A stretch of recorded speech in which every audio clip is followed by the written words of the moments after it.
ಇಲ್ಲಿರೋರ್ಗೇನೆ ಇಲ್ಲಿ ಯಾವ್ಯಾವ ಪ್ಲೇಸ್ಗಳಿದಾವೆ ಅಂತ ಗೊತ್ತಿಲ್ಲ. ಸೊ ನೀವೆಲ್ಲ ತಿಳ್ಕೊಂಡಿದ್ದೀರಾ, ಖುಷಿ ಆಗುತ್ತೆ. ಜೊತೆಗೆ ಇನ್ನೊಂದು ನಮಗೇನು ಬೇಸರ ಅಂತ ಅಂದರೆ, ಭಾಳಷ್ಟು ಜನ ಕೆಲಸಕ್ಕೆ ಅಂತ ಹೇಳಿ ಬೆಂಗಳೂರಿಗೆ ಬರ್ತಾರೆ. ಆದರೆ ಅವರವರ ಭಾಷೆಯಲ್ಲೇ ಅವರು ವ್ಯವಹಾರ ಮಾಡ್ತಾರೆ, ಮಾತಾಡ್ಕೊಳ್ತಾರೆ, ಇಂಗ್ಲೀಷ್ ಹಿಂದಿ ಅಂತ ಹೇಳಿ. ಜೊತೆಗೆ ನಮ್ಮ ಕನ್ನಡಿಗರು ಕೂಡ ಈಗ ಆಲ್ಮೋಸ್ಟ್ ಹೆಂಗಾಗ್ಬಿಟ್ಟಿದೆ ಅಂದರೆ ಬೆಂಗಳೂರಿನಲ್ಲಿ ಲೈಫ್ ಸ್ಟೈಲ್ ಚೇಂಜು. ಕೇವಲ ಇಂಗ್ಲೀಷ್ ಮಾತಾಡಿದ್ರೇ ಹೈಫೈ ಅಪ್ಪ ಚೆನ್ನಾಗಿರುತ್ತೆ ಲೈಫ್ ಅನ್ನೋ ಥರ ಮಾತಾಡ್ತಾರೆ. ಸೊ ಅವರೆಲ್ಲರನ್ನ ನೋಡಿದಾಗ ನೀವು ಬೇರೆ ರಾಜ್ಯದಿಂದ ಬಂದು ಕನ್ನಡ ಕಲಿತು ಕನ್ನಡದಲ್ಲಿ ವ್ಯವಹಾರ ಮಾಡ್ತಿರೋದು ಭಾಳ ಖುಷಿ ಇದೆ ಸರ್ ನಮಗೆ. ಹೌದು, ಸೊ ಅಂಥವ್ರಿಗೆ ನಮ್ಮ ಅಂತ ಅಂದರೆ ಅಂಥ ಜನರಿಗೆ ಏನು ಹೇಳಕ್ ಬಯಸ್ತೀರಾ? ಅಲ್ಲ, ಹಾಗೆಲ್ಲ ಅದು ಈ ಬ್ಯಾಂಗ್ಳೂರ್ ಸಿಟಿ ಅಂತ ಹೇಳಿದ್ರೆ ಡಿಫ್ರೆಂಟ್ ಲ್ಯಾಂಗ್ವೇಜ್ ಇದೆ, ಬೇರೆ ಬೇರೆ ಲ್ಯಾಂಗ್ವೇಜ್ ಇರೋದು, ಆಮೇಲೆ ಲೈಫ್ ಸ್ಟೈಲು ಬೇರೆ ಇರೋದು. ಅದು ಕರ್ನಾಟಕದ ಸ್ಟೈಲೇ ಬೇರೆ. ಅದು ಬೇರೆ ಬೇರೆ ಬೇರೆ ಬೇರೆ ಊರಿಂದ ಬಂದು ಬೇರೆ ಬೇರೆ ರಾಜ್ಯಗಳಿಂದ ಬಂದು ಅವರು ಬೇರೆ ಬೇರೆ ಸ್ಟೈಲ್ ಮಾಡೋದಷ್ಟೇ. ಈಗ ನೋಡಿ, ಈಗ ಕೇರಳದ ಬಂದು ಮಾಡೋದು ನಮ್ಗೆ ಗೊತ್ತು, ಪಬ್ಬಲ್ಲಿ ಹೋಗಿ ಅದು ಮಾಡೋದು ಇದು ಮಾಡೋದು, ಬೇರೆ ರಾಜ್ಯದೆಲ್ಲ ಬಂದು ಹಾಗೆ ಖುಷಿ ಮಾಡ್ತಾ ಇದೆ. ಕರೆಕ್ಟ್. ಕನ್ನಡಿಗರಿಗೆ ಈಗ ಬ್ಯಾಂಗ್ಳೂರ್ ಸಿಟಿ ನೋಡಿದ್ರೇನು ಅಷ್ಟೇ, ಒಂದು ಹೈಯೆಸ್ಟ್ ಕನ್ನಡಿಗರು, ಆಮೇಲೆ ತೆಲುಗನ್ಸು, ತಮಿಳನ್ಸು, ಮಲಯಾಳೀಸು ಮತ್ತು ಅದರ್ ಸ್ಟೇಟಿಂದ ಬಂದಿರೋದು ಗೊತ್ತಾ. ಆದರೆ ಈ ನಾವು ಡಿಫ್ರೆಂಟ್ ಮೀನ್ಸ್ ಈ ಬ್ಯಾಂಗ್ಳೂರ್ ಸಿಟಿ, ಆಮೇಲೆ ಸ್ವಲ್ಪ ಮಂಗಳೂರು ಸಿಟಿ, ಮೈಸೂರು ಸಿಟಿ ಬಿಟ್ಟು ಎಲ್ಲರೂ ಕನ್ನಡನೇ ಜಾಸ್ತಿ. ಹೌದೌದು ಅದೇ ಅಷ್ಟೇ ಸರ್. ನೀವಂತೂ ಈಗ 35 ವರ್ಷ ಆಯ್ತು ಬೆಂಗಳೂರಿಗೆ ಬಂದು. ಆಲ್ಮೋಸ್ಟ್ ನೀವು ನಮ್ಮ ಕರ್ನಾಟಕದ ಒಬ್ಬ ಸುಪುತ್ರ ಆಗ್ಬಿಟ್ಟಿದ್ರಿ, ಅಂದ್ರೆ ಕರ್ನಾಟಕದವರೇ ಆಗ್ಬಿಟ್ಟಿದ್ರಿ. ಆಗಿದೆ ನಮ್ದು ನೋಡಿ. ನಾವು ಅಲ್ಲಿಂದ ನಾವು ಹುಟ್ಟಿರೋದು ಕೇರಳದಲ್ಲಿ, ನಾವು ಸಾಯ್ಬೇಕಾದ್ರೆ ಇಲ್ಲಿ ಸಾಯ್ಬೇಕು ಅಂತ ಇರೋದು ಗೊತ್ತಾ.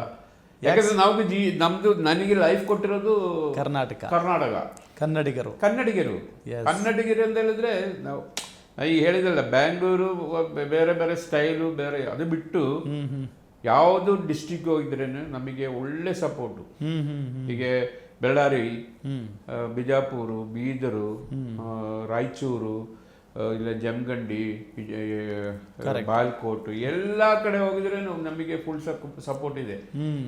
ಎಲ್ಲರಿಗೂ ಗೊತ್ತಿದೆ, ಅಮೃತ ಬಿಂದು ಗೊತ್ತಿದೆ, ಏಂಜನೆ ಗೊತ್ತಿದೆ, ಜೋಶಿ ಅಂತ ಹೇಳಿದ್ರೆ ಅದು ಗೊತ್ತಿದೆ.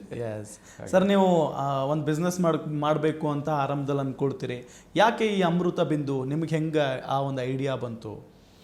ಅಮೃತ ಬಿಂದು ಅಂತ ಹೇಳಿದ್ರೆ ನಮ್ಮ ತಾತ ಇದೆಲ್ಲ ಆ ಕಾಲದಲ್ಲಿರೋದು ಪ್ರಾಡಕ್ಟ್. ಅದು ಅದೊಂದು ಟ್ರೆಡಿಷನಲ್ ಒಂದು ಮೆಡಿಸಿನ್, ಅದು ಆಯುರ್ವೇದಿಕ್ ಟ್ರೆಡಿಷನಲ್ ಮೆಡಿಸಿನ್ ಅದು.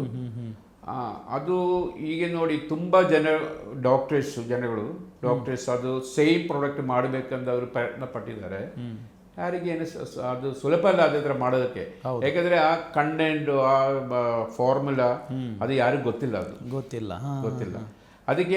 ಅದಕ್ಕೆ ಕಾಂಪಿಟೇಟರ್ ಯಾರಿಲ್ಲ. ಆ ಪ್ರಾಡಕ್ಟು ಮೊನೋಪೊಲಿ ಪ್ರಾಡಕ್ಟ್ ಅದು. ಅದಕ್ಕಿಂತ ಅದು ಇಂಡಿಯಾದಲ್ಲಿ ಎಲ್ಲ ಕಡೆ ಇದೆ. ಅದು ಆಲ್ ಇಂಡಿಯಾ ಇದೆ, ಮಿಡಲ್ ಈಸ್ಟ್ ಹೋಗ್ತಾ ಇದೆ, ಸ್ವಲ್ಪ ಇದು ಆಸ್ಟ್ರೇಲಿಯಾ ಹೋಗ್ತಾ ಇದೆ. ಇನ್ನು ಸ್ವಲ್ಪ ಇನ್ನೂ ಆಗಬೇಕು ಅದು. ಯಾಕಂದರೆ ಇದು ಯಾವುದು ಸೈಡ್ ಎಫೆಕ್ಟ್ಸ್ ಇಲ್ಲ, ಮೆಡಿಸಿನ್ ಯಾವುದು ಸೈಡ್ ಎಫೆಕ್ಟ್ಸ್ ಇಲ್ಲ. ಅದು ಇಡುಮೂಲಿಕೆ ಔಷಧಿ ಅಲ್ಲ. ಮಕ್ಕಳು ಏನಾದರೂ ತಿಂದಿದ್ರೇನೆ, ಏನೋ ಕುಡಿದಿದ್ರೇನೆ ಪ್ರಾಬ್ಲಮ್ ಬರಲ್ಲ. ಅದು ಅದೇ ಥರ ಪ್ರಾಡಕ್ಟ್ ಅದು. ಸೊ ಇಲ್ಲಿ ನಮ್ಮ ಕರ್ನಾಟಕದಲ್ಲಿ ಎಲ್ಲಿ ಜಾಸ್ತಿ ಸೇಲ್ ಆಗುತ್ತೆ ಸರ್? ಜಾಸ್ತಿ ಸೇಲ್ ಇರೋದು ಬ್ಯಾಂಗ್ಳೂರ್ ಇದೆ, ಇದ್ರೆ ನಾರ್ತ್ ಕರ್ನಾಟಕ ಜಾಸ್ತಿ ಇದೆ, ಕಾರವಾರ ಇದೆ, ಆಮೇಲೆ ಇದು ನಾವು ಹೇಳಿದಿಲ್ಲ ಗುಲ್ಬರ್ಗ ಸೈಡು. ಯಾಕಂದ್ರೆ ಖಾರ ಜಾಸ್ತಿ ಯೂಸ್ ಮಾಡ್ತಾರಲ್ಲ. ಕರೆಕ್ಟ್. ಗುಲ್ಬರ್ಗ ಸೈಡ್ ಎಲ್ಲ ಖಾರ, ಬೀದರ್ ಸೈಡ್ ಎಲ್ಲ ಖಾರ ಜಾಸ್ತಿ ಯೂಸ್ ಮಾಡ್ತಾರೆ. ಈಗ ಆ ಸೈಡ್ ಎಲ್ಲ ಜಾಸ್ತಿ ಸೇಲ್ ಇದೆ.